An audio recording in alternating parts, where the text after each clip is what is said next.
नमस्कार बच्चों। हम लोग चुनाव सुधार, चुनाव आयोग, चुनाव सुधार और मतदान व्यवहार इसका अध्ययन कर रहे हैं।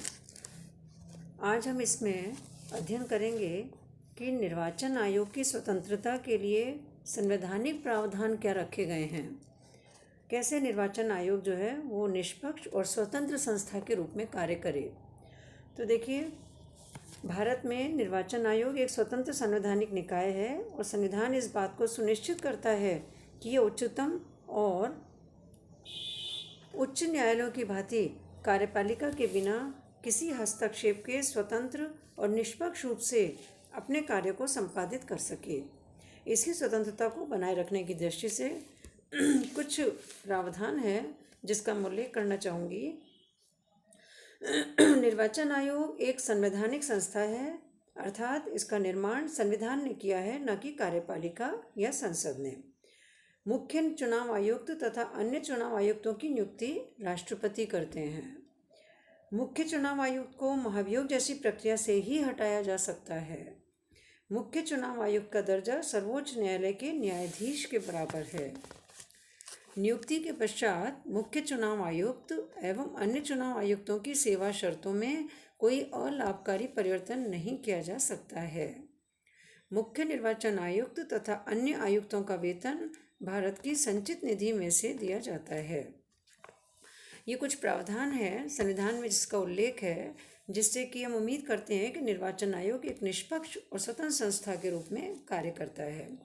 चुनाव आयोग एक स्वतंत्र संवैधानिक संस्था है और इस बात पर बल देते हुए सर्वोच्च न्यायालय ने 2002 में जो अपनी राय व्यक्त की थी कि अनुच्छेद 324 के अंतर्गत चुनाव कार्यक्रम निर्धारित करने का अधिकार केवल चुनाव आयोग को है। चुनाव आयोग का यह अधिकार संविधान के अन्य किसी अनुच्छेद से सीमित नहीं होता तथा संसद भी चुनाव आयोग के इस अधिकार में हस्तक्षेप नहीं कर सकती। तो इस तरह से इसकी निष्पक्षता को स्वीकार किया गया है। अब हम लेंगे इलेक्टोरल रिफॉर्म्स। निर्वाचन पद्धति जो है उसकी विशेषताएं क्या हैं। पहले तो हम चुनाव सुधार से पहले हम उसकी विशेषताओं का उल्लेख करना चाहेंगे कि उसकी कुछ विशेषताएं हैं भारतीय लोकतंत्र के अंतर्गत। देखिए, वयस्क मताधिकार की प्रणाली। भारतीय संविधान में वयस्क मताधिकार के सिद्धांत को स्वीकार किया गया है।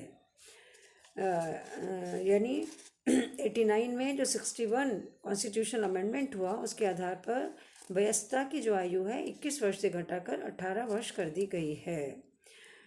इसी तरह से आरक्षित स्थानों सहित संयुक्त निर्वाचन पद्धति है।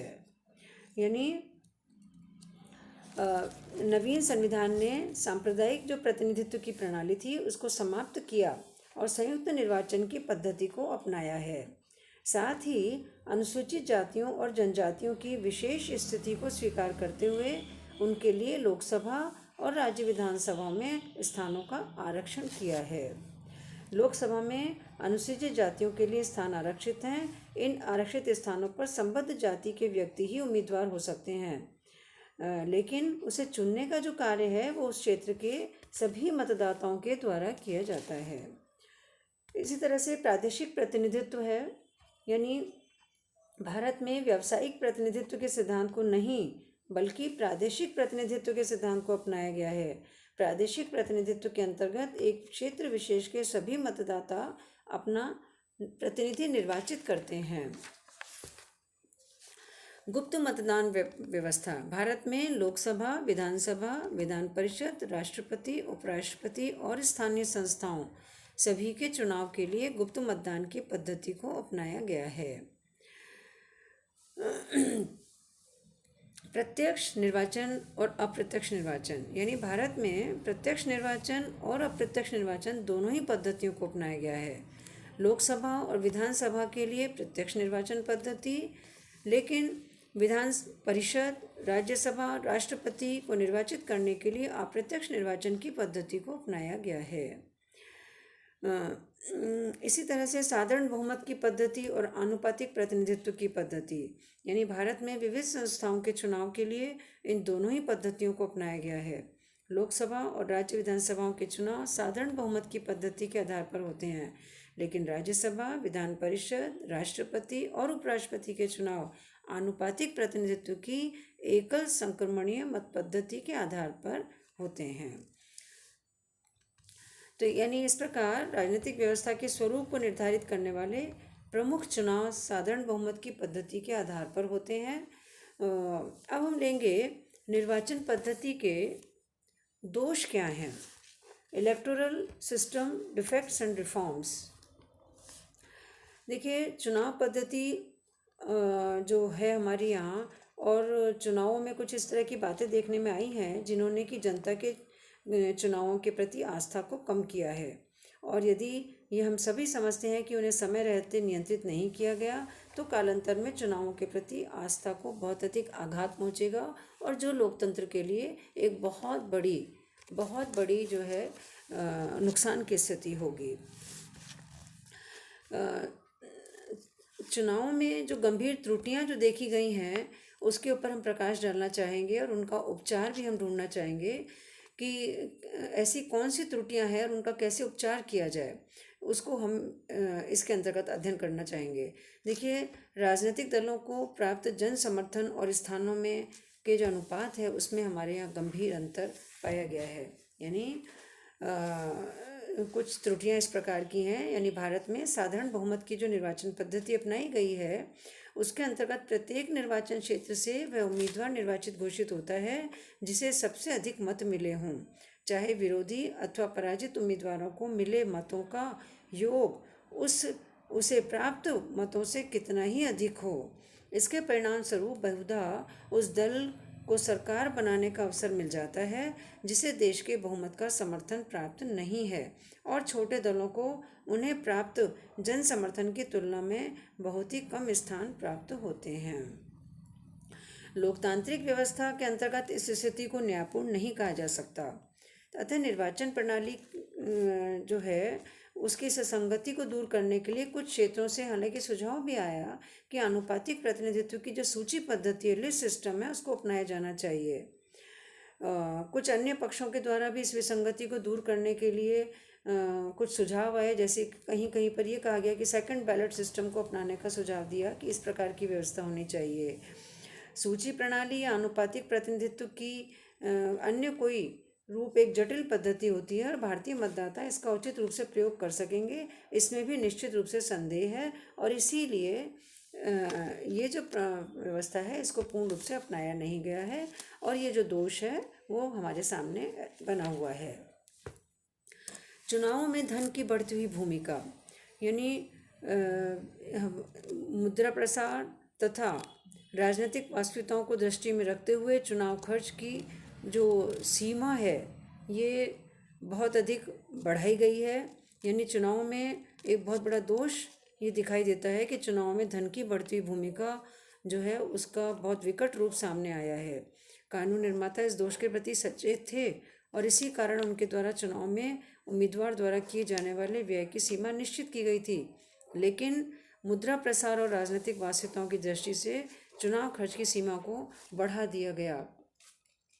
और हमें मालूम है कि लोकसभा का जो इलेक्शन है उसके अंतर्गत एक candidate can spend up to ₹70 lakhs, जो कि बिग स्टेट्स हैं, MP है, UP है, महाराष्ट्र है, MP है, वेस्ट बंगाल है, कर्नाटक है, और जो छोटे स्टेट्स हैं उसमें 54 lakhs जो है वो खर्च कर सकता है कोई भी कैंडिडेट। सिक्किम, अरुणाचल प्रदेश, गोवा, लक्षद्वीप, पौंडीचेरी। तो और इसी तरह से जो असेंबली इलेक्शंस हैं उसमें जो बिगर स्टेट्स हैं वो 28 lakhs, और जो छोटे राज्य हैं वो 20 lakhs तक उसमें कोई भी कैंडिडेट उसमें खर्च कर सकता है।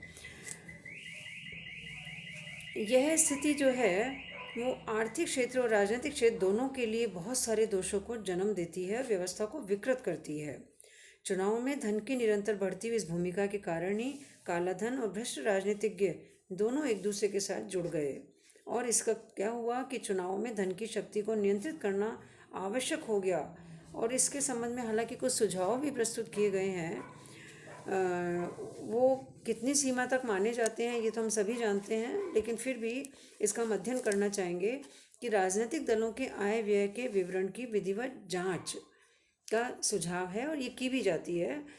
प्रत्येक राजनीतिक दल के लिए प्रतिवर्ष मुख्य चुनाव आयोग द्वारा निश्चित किए गए जो लेखा परीक्षक हैं, ऑडिटर्स हैं, उनके द्वारा जांचशुदा हिसाब प्रकाशित करवाना अनिवार्य किया गया है। आय के स्रोत और व्यय के मद पूरे विवरण सहित बतलाए जाते हैं।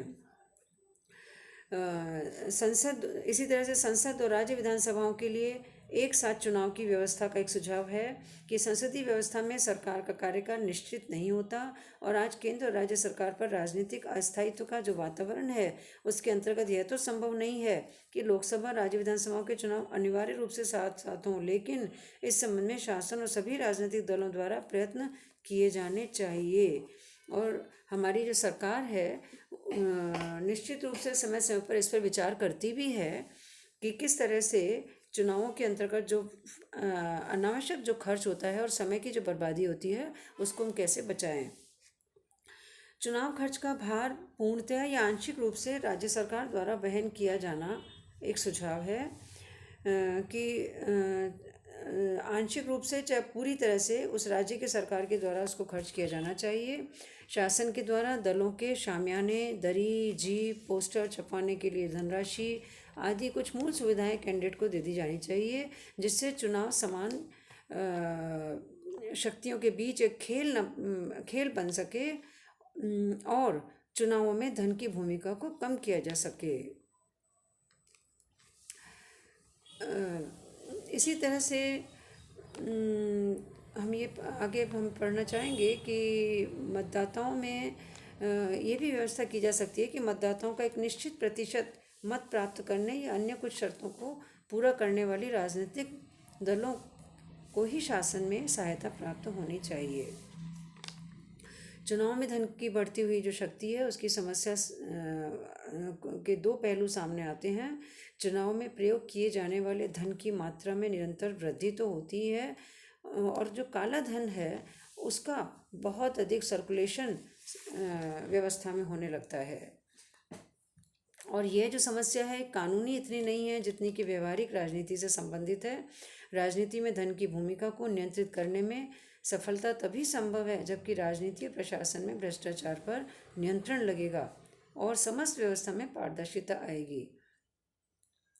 अर्थव्यवस्था में काले धन की भूमिका पर नियंत्रण लगेगा और मतदाता गहरी राजनीतिक जागरूकता की स्थिति को अपनाकर अपने स्तर पर धन की भूमिका का विरोध करेंगे, तब ये स्थिति में सुधार आ सकता है। इसी तरह से मसल पावर्स हैं।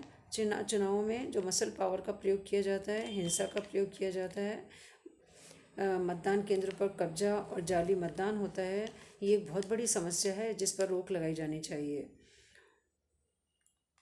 बाहुबल और हिंसा का प्रयोग धन की बढ़ती भूमिका की तुलना में उससे भी ज़्यादा चिंताजनक स्थिति की ओर ले जाता है और इस स्थिति की रोकथाम के लिए कदम उठाए जाने चाहिए, उठाए भी जाते हैं। जैसे संवेदनशील क्षेत्रों में चुनाव आयोग द्वारा स्थानीय पुलिस के स्थान पर जो अर्धसैनिक बल हैं उनको तैनात किया जाता है। इसी तरह से जाली मतदान को रोकने के लिए सभी मतदाताओं को फोटोयुक्त पहचान पत्र देने की प्रक्रिया चल ही रही है पूरे देश में।